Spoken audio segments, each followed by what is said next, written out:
والله እውነቴን መላችሁ አላህ ፊት ያስጠይቃል وإن من البيان لسحرا قالوا النبي عليه الصلاة والسلام وإن من البيان لسحرا ነገራቶችን ያሳምሩ በመናገር ውስጥ ድግምት አለ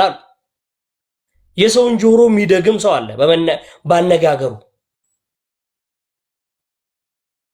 አልዘ ነው ሌላ ጊዜ ስለ ፍርድ ምን ተናገሩ እኔ ጋር የመጣችሁ በመትካሰሱ ጊዜ እኔ በመሰማው ነገር ነው የምፈርደው አሉ ነብዩ አለይሂ ሰላቱ ሰላም ልብ በሉ እኔ ጋር መጣችሁ በመትካሰሱ ጊዜ እኔ በመሰማው ነገር ነው የምፈርደው አንደኛችሁ ካንደኛችሁ አነጋገርን ይችላልና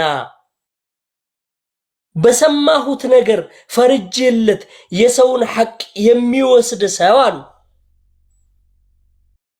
ጀሃነምን ገምሶ እየወሰደ ነው አሉ ነብዩ አለይሂ ሰላቱ ሰላም በንግግር ብቻ እውነተኛ ሊሆን አይችልም ሰው ሰለዋቱ ረቢ ወሰላሙ ዐለይሂ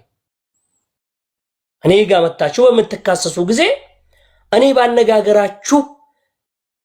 ደረጃ ነው የምፈርደው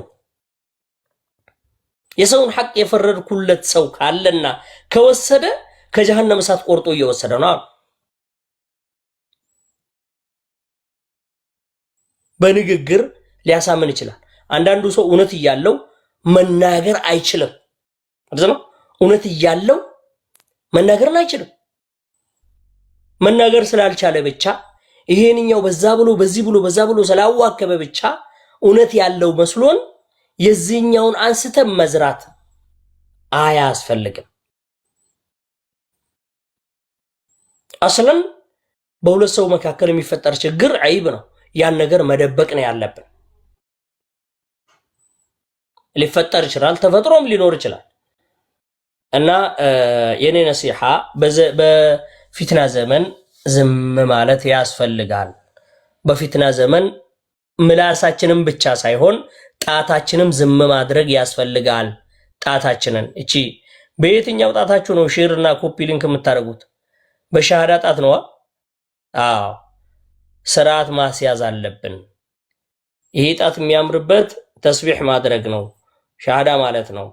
ዛጋው ወስዳችሁ ሼር የምታደርጉት ነገር አይ አላህ Subhanahu Wa Ta'ala ስለዚህ ጉዳይ አይጠይቅንም ብላችሁ የሚያስብ ሰው ካለ والله ስህተት ነው ከያንዳንዱ ፊደል አላህ ዘንድ እንጠየቃለን አልቀለሙ አሐዱ ሊሳነይን ይላሉ አረቦች አልቀለሙ አሐዱ ሊሳነይን ይላሉ ብዕር